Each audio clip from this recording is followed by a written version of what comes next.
Mga kapuso, muling lumakas ang amihan at apektado po nito ang buong Luzon ayon sa Pag-asa.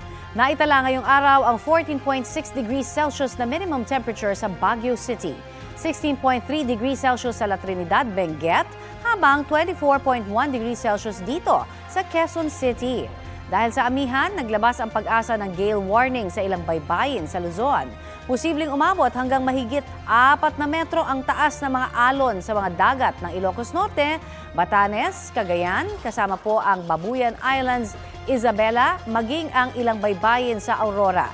Kaya pinapayuhan ang maliliit na sasakyang pandagat na huwag na munang pumalaot. Bukod sa amihan, patuloy na umiiral ang easterlies sa ibang bahagi ng bansa. Uulanin ang halos buong Mindanao at ilang panig ng Visayas at Northern at Central o Southern Luzon. Base po yan sa rainfall forecast ng Metro Weather. Mababa naman ang tsansa ng ulan dito sa Metro Manila.